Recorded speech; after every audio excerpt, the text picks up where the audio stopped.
Berdiri. Salam kepada Pak Guru. Assalamualaikum warahmatullahi wabarakatuh. Waalaikumsalam warahmatullahi wabarakatuh. Silakan duduk, Nak. Apa kabar semuanya? Baik, Pak. Ya, alhamdulillah baik semua ya. Dalam keadaan sehat. Sebelum kita mulai pelajaran PPKN pada siang hari ini, kita terlebih dahulu berdoa ya, Nak ya. Silakan dipimpin untuk kelas, Bagas. Baiklah teman-teman, sebelum kita memulai pelajaran ini, mari kita berdoa. Berdoa, mulai. Berdoa selesai.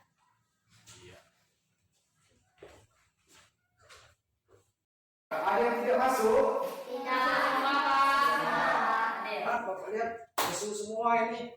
Udah makan, Nak? Dapat. Udah jajan tadi? Dapat. Alhamdulillah udah jajan di kantin ya. Sekarang kita mulai pelajaran siang hari ini, tapi terlebih dahulu kita menyanyikan lagu wajib nasional. Baik, semuanya ya, berdiri. Kita menyanyikan lagu Garuda Pancasila.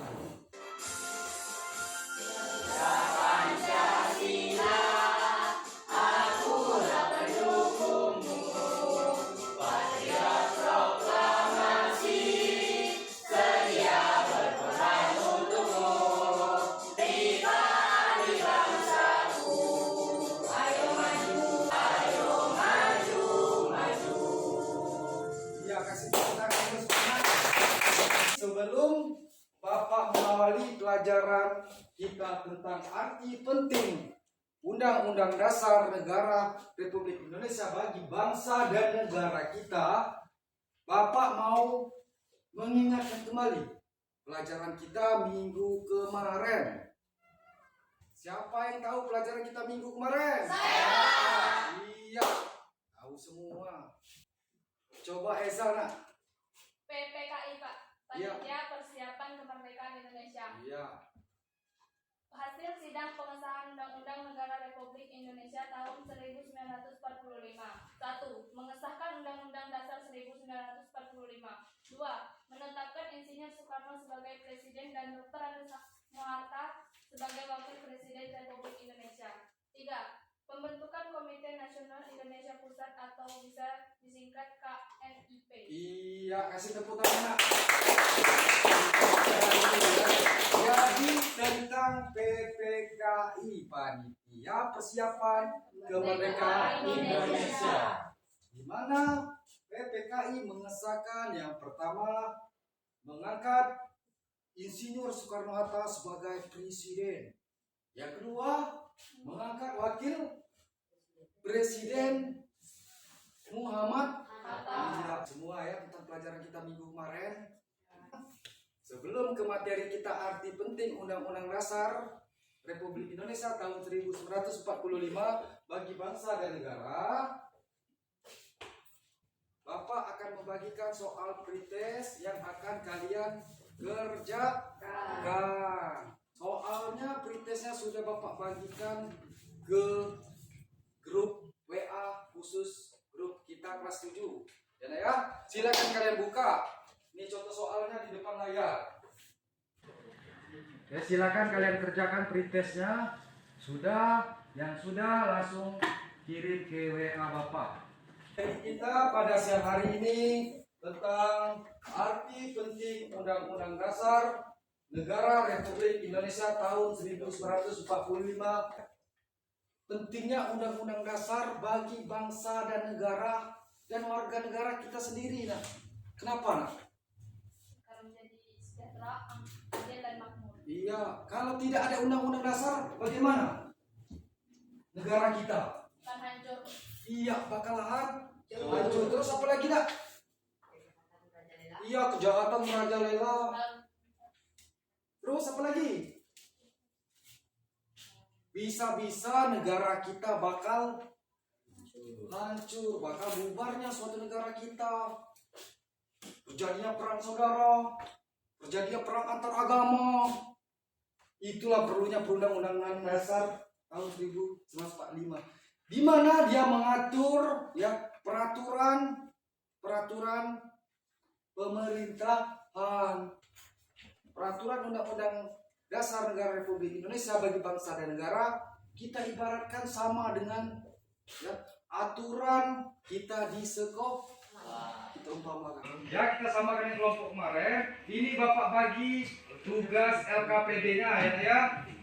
Silakan kalian analisis, kalian kaji ya. Nanti kalian presentasikan setiap kelompok. Sekarang silakan kalian amati video di depan dengan materi arti penting Undang-Undang Dasar Negara Republik Indonesia tahun 1945 bagi bangsa dan negara Indonesia. Kehidupan dalam sekolah kalau dapat diibaratkan sama dengan kehidupan suatu negara. Keduanya memiliki peraturan. Kehidupan di sekolah diatur melalui tata tertib sekolah, sedangkan kehidupan dalam suatu negara diatur dengan konstitusi atau undang-undang dasar.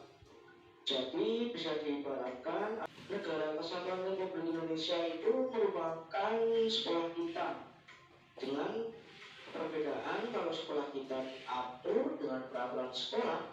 Namun jika negara kesatuan Republik Indonesia yang kita cintai ini diatur oleh konstitusi atau undang-undang dasar.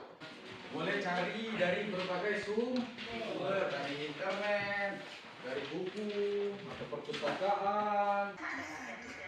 Sebagai warga negara Indonesia, kita patuh pada ketentuan yang terdapat dalam Undang-Undang Dasar Negara Republik Ya, Indonesia dianalisis ya nak ya. 1945 berisi aturan dasar kehidupan bernegara di Indonesia. Kedudukannya sebagai hukum yang paling tinggi dan fundamental sifatnya karena merupakan sumber legitimasi atau landasan bentuk-bentuk peraturan perundang-undangan di bawahnya.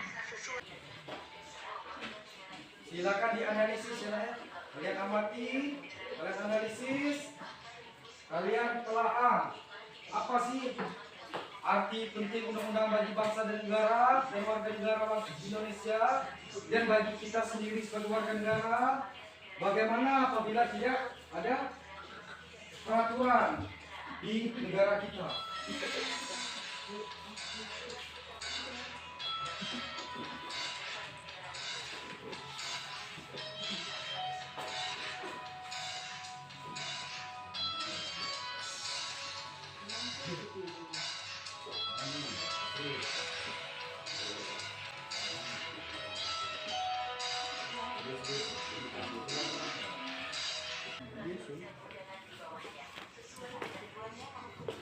Ya, sudah semua? Baiklah, kelompok 1 silakan ya Naya. Baiklah, saya akan mempresentasikan hasil diskusi kami dari kelompok 1. Iya. Berdasarkan hasil pengamatan gambar di atas, arti penting Undang-Undang 1945 bagi bangsa dan negara Indonesia adalah untuk mengatur norma-norma di Indonesia, menjadikan bangsa Indonesia sejahtera, adil, dan makmur lainnya. Undang-undang yang terdapat di bawah Undang-Undang 1945. Iya, kasih tepuk tangan nak. Selamat baik sekali ya. Dari kelompok 1 yang sudah mempresentasikan apa arti penting Undang-Undang Dasar bagi bangsa dan negara. Iya. Dan bagaimana kalau tidak ada undang-undang? Bisa kacau, Bah? Terus apa lagi, nak? Iya, bisa bubarnya suatu negara, kita bisa bubar. Ya, penjahat Merajalela. iya, merajalela. Dan juga dia mengatur norma-norma di Indonesia. Mengatur proses pemerintahan hukum di Indonesia yang disampaikan Esa tadi. Maka dari itu kita sebagai next generasi harus mentaati peraturan undang-undang di negara kita. Kalau sekolahan ya tertib peraturan sekolah, mengikuti upacara, datang ke sekolah jangan terlambat, tertib. Sekarang silakan kelompok 2 yang tampil mempresentasikan hasilnya. Kami akan mempresentasikan hasil dari kelompok 2. Berdasarkan kasus di atas, peranaan UUD 1945 bagi kehidupan warga negara Indonesia adalah dalam kehidupan beragama. Iya, kasih tepuk tangan.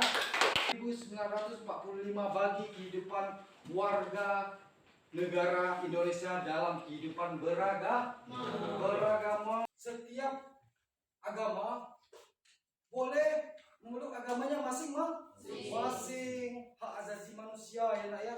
Tidak boleh memaksakan kamu harus agama Islam, kamu harus agama Kristen. Enggak nak. Di negara kita Bhinneka Tunggal Ika. Walaupun berbeda-beda suku, apalagi nak? Agama. Ada, kita tetap satu jua. Sekarang kita kasih aplaus buat kelompok 2. Ada yang ingin bertanya pada kelompok 2? Saya Pak, Iya, coba nak. kepada kelompok 2 saya ingin bertanya. Tidak harmonisan antara pemeluk agama dilatar belakangi oleh banyak faktor. Jelaskan. Ketidakharmonisan antar agama disebabkan oleh beberapa faktor. Ada 2 faktor. Faktor pertama yaitu tertentu. Sedangkan faktor yang kedua adalah politik sektarian yang sengaja menggunakan simbol-simbol keagamaan pandang yang sempit terhadap agama. Iya, kasih tepuk tangan. Iya. Sangat baik sekali jawabannya ya. Apa sih penyebab ketidakharmonisan pemeluk agama? Apa sih dilatar belakangi? Itu salah satunya tidak harmonisan. Jadi kita sebagai generasi penerus nak ya, jangan mudah diadu domba ya nak ya. Dan jangan juga kita mudah menge-share kadang di Facebook berita bohong. Belum tentu kebenarannya berita hoax itu sudah kita share ke grup. Sebisa ujung-ujungnya terpecah belah padahal kebenarannya belum tentu. Kalian sebagai generasi ikutilah aturan perundang-undangan. Diskusi kelompok sudah selesai. Sekarang kalian kumpulkan LKPD-nya pada Bapak. Silakan setiap ketua kelompok yang maju ke depan. Nilainya sudah baik semua. Kelompok 1 mendapatkan nilai 89. Kasih tepuk tangan. Kelompok 2 mendapatkan nilai 90. Kelompok 3 mendapatkan nilai 85. Silakan kalian kerjakan. Ini perhatikan di depan, ini post-test. Sudah Bapak bagikan di grup kita, di grup kelas 7. Silakan kalian download, kalian kerjakan post-testnya ya, yang sudah kirim ke WA Bapak. Sekarang diskusi kita sudah selesai. Sekarang siapa yang bingung atau mau bertanya? Silakan, siapa? Ya, coba kamu. Saya ingin bertanya, jika di lingkunganmu tidak ada aturan, coba jelaskan. Sekarang siapa yang bisa menjawab pertanyaan dari Bagas? Siapa yang tahu nak? Iya, tahu semua ya. Coba Reza. Jika di lingkunganmu tidak ada aturan, coba jelaskan apa yang terjadi. Jawabannya, seluruh masyarakat hidup dengan kehendak sendiri, tidak memperdulikan orang lain, dan hidup tidak beraturan. Timbulnya sifat egois, cuek, dan merasa benar sendiri. Akibatnya timbul banyak perselisihan, perpecahan, dan kehancuran karena tidak adanya peraturan yang mengatur individu tersebut. Iya, kasih tepuk tangan. Sangat benar sekali. Ya, bagaimana kalau di lingkungan kita tidak punya aturan, bisa terjadi perpecahan, perselisihan, nenek ya. Itulah pentingnya peraturan di lingkungan kita. Termasuk tadi ya pembahasan kita tentang peraturan perundang-undangan bagi negara dan warga negara, di mana kedudukannya paling tinggi dari peraturan-peraturan dan norma. Siapa yang bisa menyimpulkan materi kita pada siang hari ini. Siapa yang mau nak? Iya, bisa semua berarti. Coba kita Eza, silakan nak. Undang-Undang 1945 merupakan landasan dasar yang berisi legitimasi hukum tentang kehidupan bernegara. Semua warga negara di Indonesia wajib mematuhi isi Undang-Undang 1945 untuk menjaga kehidupan bernegara yang damai, teratur, dan terus bersatu padu. Undang-Undang 1945 adalah inspirasi dalam menyelesaikan permasalahan bangsa Indonesia tanpa terjadi perpecahan negara. Di mana Undang-Undang 1945 sebagai pedoman yang memberikan arah bagaimana negara Indonesia menjalankan kehidupan berbangsa dan bernegara. Nah, maksudnya fundamental itu dasar ya. Masih ada peraturan-peraturan yang di bawahnya seperti aturan-aturan di kepolisian, di lingkungan masyarakat, norma-norma itu di bawah peraturan undang-undang. Di mana untuk menjaga kehidupan bernegara yang damai. Materi kita sudah selesai. Kita ucapkan alhamdulillah. Mudah-mudahan bermanfaat bagi kita ya. Sekarang silakan ketua kelas memimpin berdoa. Baiklah teman-teman, sebelum kita pulang mari kita membaca doa. Berdoa mulai. Berdoa besar. Berdiri.